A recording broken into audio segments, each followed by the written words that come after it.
Okay, now you're asking me to take specifics and answer for God. I can't do that, but I would say yes, to some regard, that yes, it's possible that God could have seen the iniquity of the Africans and decided, hey, you know what, I'm going to allow this. God allows a lot of adversity in our life because of our rebellion from Him. He allows it to happen to Christians and non-Christians alike. So I'm not going to speak for that, but God definitely understands that slavery is a part of our society, that we embrace it. Did God encourage the evilness of enslaving Africans? I really doubt that, because there was no greater purpose to glorify God. God is factored out of that equation. That was mankind's greed. So I really would only like to speak on instances in the Bible where God clearly advocated it, in a sense of allowing it to happen, and that would be biblical examples.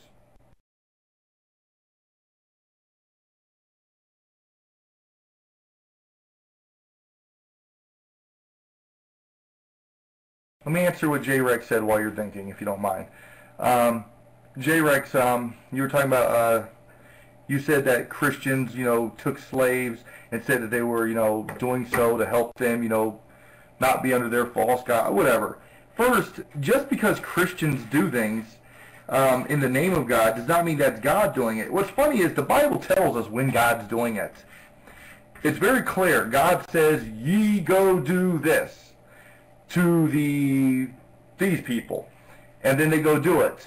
But when we're talking about after biblical, after the Bible's written. Now, if I can't walk around and say, well, God told me to go smite these people, I've got no basis for what I'm saying.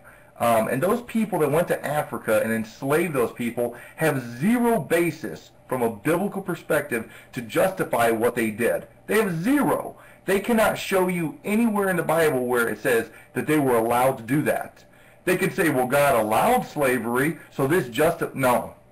God allowed people to do things in the Bible under His tutelage or His hand that we are not doing now. So that's a false premise to say, oh, the African slaves, that it factors into the conversation with any congruity, I guess.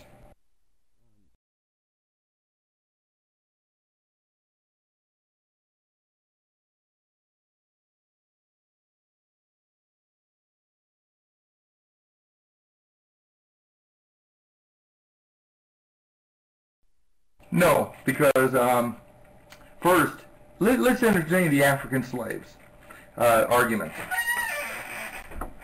I go get a bunch of slaves, which I don't want, let me just say that. I get a bunch of slaves.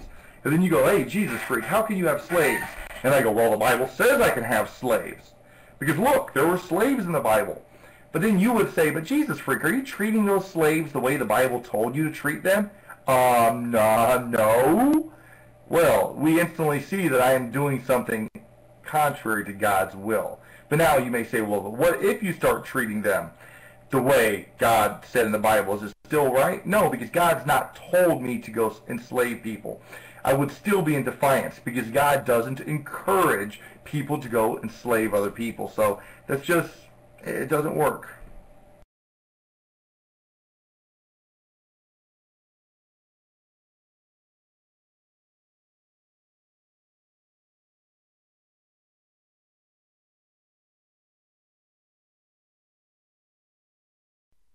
No, because like I said, the Bible does not condone slavery.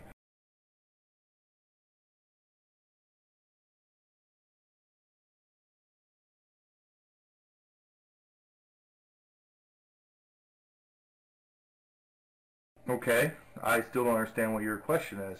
Yeah, I said that. It does not condone slavery as something man is allowed to choose. God can make those choices. That's what we see according to the Bible. When God allowed nations to fall under slavery, it was for His benefit to bring man to an understanding of God. We'll make no pretense here if we're taking slaves now. This isn't about God. God hasn't asked me to take slaves. So you're talking apples and oranges here. Um, I think you're right. The Bible and God doesn't condone slavery. It does, however, condone the murder of slaves if they die a slow, painful death over the course of many days.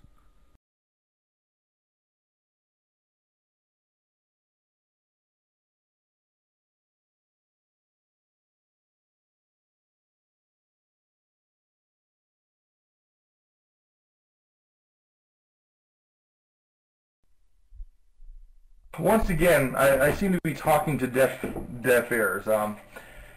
If God tells Israel, go enslave this group, then God has done so in a way that is befitting of him, in a manner that is moral in his eyes.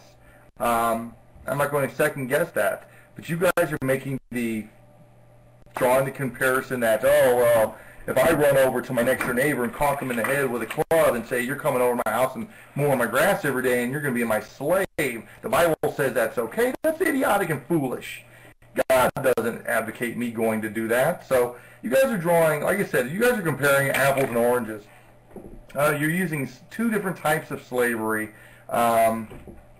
It's not a fair conversation.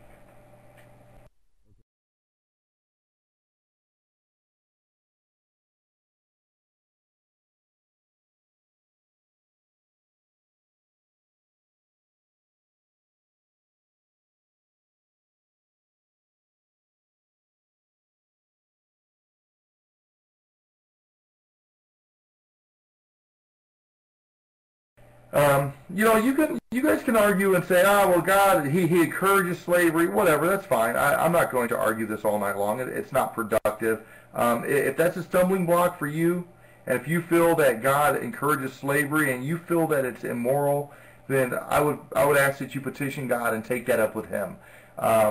Put it before prayer to God and see what he has to say. I can't answer your questions further on this. I'm not an expert on Old Testament slavery issues. I've given it my best go. If there are any other Christians that can help me out, it would be much appreciated. I see Pastor Javid's in the room. You got a good Bible. You're much better equipped when it comes to biblical discussion or such. So I can't explain to you any better than I already have, guys. So anything above and beyond is going to be me just going round and round with you.